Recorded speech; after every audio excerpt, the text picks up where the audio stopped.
Hi, welcome to the International Space Station Flight Control Room. As promised, we have a guest with us here on the PAO console today, Paul Abel, who is the lead scientist for planetary small bodies, and he is going to tell us a little bit about subjects I think is of interest to a lot of people, the meteor that hit the ground in Russia on Friday. Thanks so much for coming, Paul. Thank you very much for having me. Well, okay, so tell us what exactly happened on Friday. Let's start there. Okay, so Friday morning, about 9:20 in the morning, Russia time, we had an object that came in and it exploded in the upper atmosphere over Chepelinsk, Russia. It's a town in the southern Urals in Russia. Okay, and it was a meteor? Yeah, it actually was a small asteroid or a big meteor, either one. The asteroid was about 15 meters in diameter. Came in very fast, about 18 kilometers per second, and we think exploded at an altitude of about 20 kilometers. So it exploded before it hit the ground. It didn't actually hit the ground, I guess. Yeah, that's right. So this was an airburst. Meteorites hit the ground. This actually object didn't hit the ground intact. It actually burst or exploded about 20 kilometers up, and fragments actually fell to the ground. So right now, what the Russians are doing are actually trying to recover those fragments.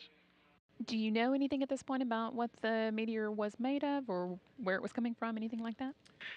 Actually, we think the meteor or the asteroid was made of rock. So we think a 15 meter diameter rocky asteroid. The reason we think that is because it had actually burst at altitude. If it was a solid iron, it may have made it all the way to the ground before exploding in the air. We also have some fragments. Initial reports from the Russians suggest it may be a rocky material. What causes it to explode in the air rather than go all the way to the ground? So rocky asteroids are a little bit weaker than the solid iron. If you think of battleship armor, it's very, very tough, very, very strong. Rock is not nearly as strong, and moving so fast, it gets to a certain point in the atmosphere where the density of the atmosphere, the lower atmosphere, causes the asteroid actually to explode. It can't punch its way through, and that's why they had the airburst. Okay, and I guess it's unusual, or fairly unusual for one to make its way through our atmosphere at all, right?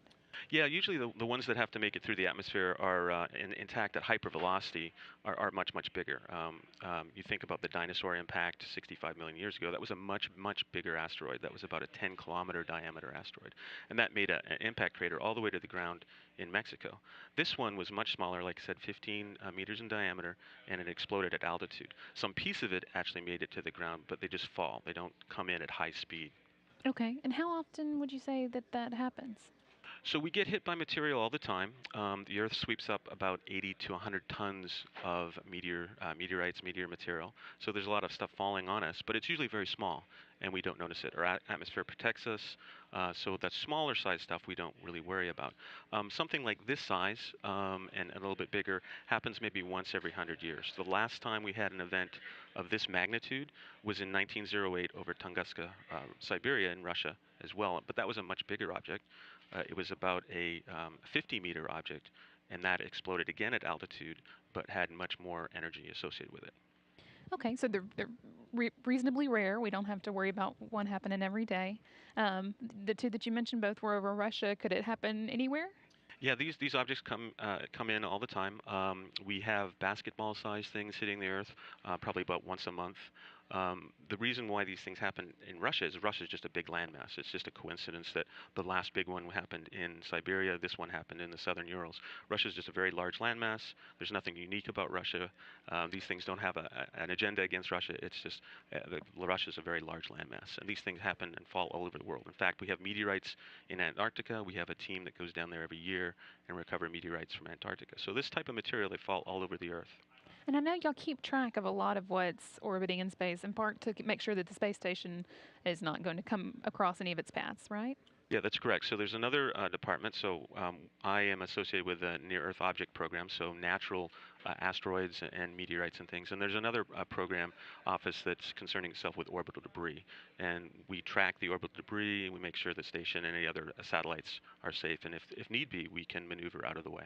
Okay, and orbital debris is man made generally? Yeah, it's man-made space junk. It's bits of satellites, rocket bodies, things like that are no longer in use and still flying around the orbit of Earth. And so a lot of times when we hear the space station has to move to avoid, it's usually something, it's usually orbital debris, right? It's usually man-made. That's correct. It's usually orbital debris. Yeah. Okay. Now, do we keep track of things like meteorites and stay out of their way as well? So yes, just like we keep track of orbital debris, we keep track of these asteroids. We do have a survey program, ground-based survey program, that keeps track of as much of these asteroids as we can. Right now, we have about 9,600 near-Earth objects being tracked and cataloged. 9,600. 9,600, yeah. And actually there's a lot more out there. This is what we know right now in our current catalog. The biggest is about 30 kilometers. The smallest is a few meters across. Just so you know the big ones, like the 30-kilometer ones, there's no danger from those guys, right? So the thing that we're working on right now is concentrating on finding all the 1 kilometer diameter sized objects and up. 1 kilometer, that's still pretty big. Yeah, it's really big. And the reason why we concentrate on those is we want to make sure that the Earth is safe. The 1 kilometer and up, the bigger guys, are the ones that can give us a bad day, a really bad day, sort of like global devastation. So we concentrate on those first, and we're actually doing a really good job on those guys. We've got about 95% of those guys cataloged. We know where they are. They're not in dangerous orbits, and there's no threat to the Earth. We still got a little bit of work to do. We got about another 5% to find. And then we have to start working on the smaller ones, and this is where we need a little bit more effort and work, and we're working on that very hard right now. How do you find them to begin with? Big ones or small? Really good question. So one of the best ways to do it is through telescopes, right? These asteroids reflect sunlight off their surface. They don't give light off. They look like stars, except they move very quickly. So we use ground-based telescopes looking in optical wavelengths, just visible light, and we try and scan the sky, and we pick them up and catalog them and track their orbits that way.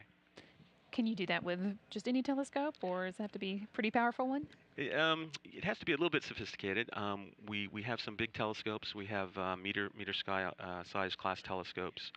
We also have one space-based asset that has been helping us too, called NEOWISE, that currently is offline right now, but we're hoping to bring it back. It's been doing some great stuff for us. But the telescopes that are typically used aren't really big. They're not like the 8 meter or 10 meter class, but they're a few meters across. It's mainly more the software and the people behind them that do the job. And we also have, I should point out, some very good professional level amateurs. They don't get paid like I do working for NASA, but they're very good, and they actually help us out a lot, tracking and keeping track of where these guys are. Well, that's interesting. A pretty big network, you said?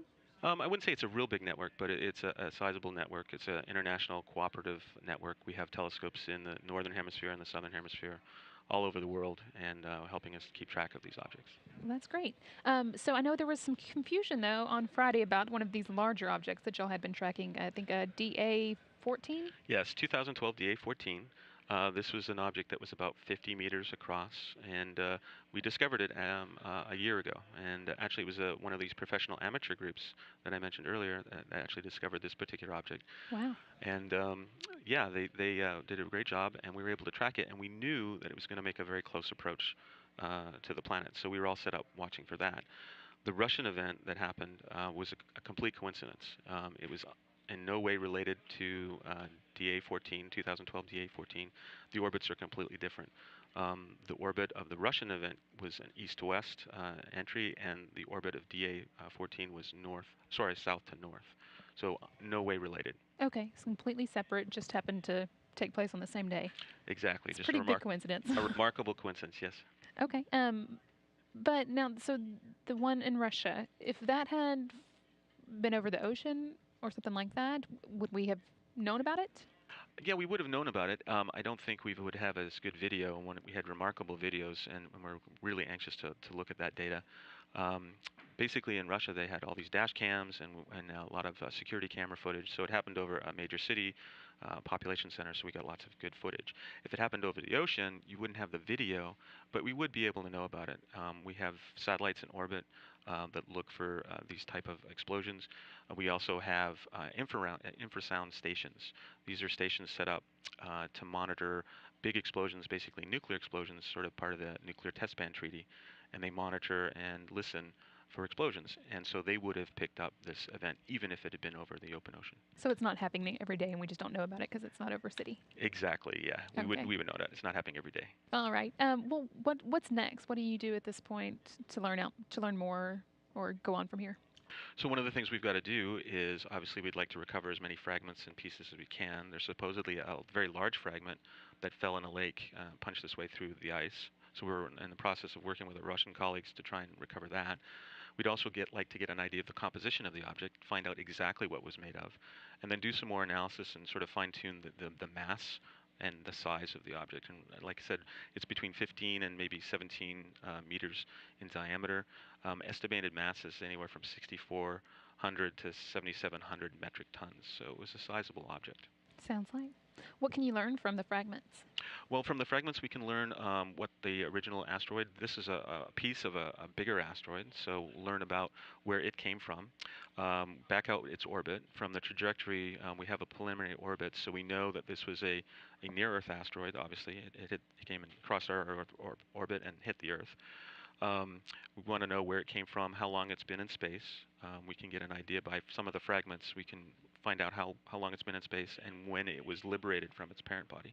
That's very interesting from an orbital dynamic standpoint because it tells us how fast things come from the main asteroid belt, which is located between Mars and Jupiter, and how fast things get to Earth. So it's another test of that. We'd also like to learn about the composition because that tells us a little bit about its internal structure, its strength. So in future events, we have an idea of how far these things can penetrate into our atmosphere and how big a size range we have to be worried about before we have to take mitigation steps to prevent damage. Wow, so lots to learn from that. And we do that kind of work here at Johnson Space Center, right? Yeah, we do. We have Astro Materials Research and Exploration Science Directorate, which I am a part of, and we analyze samples, and we can get all that type of information from the samples that we bring back here in our laboratories. Or do you think you will get some samples from this to analyze? The goal is to get a sample, at least some samples from this event, bring it back to Johnson, and find out all we can about the object. Okay, well, maybe we'll have to check back in with you then after you've learned a little bit more. Certainly. Thanks so much for talking with us. Again, this was Paul Abel, the lead lead scientist for planetary small bodies.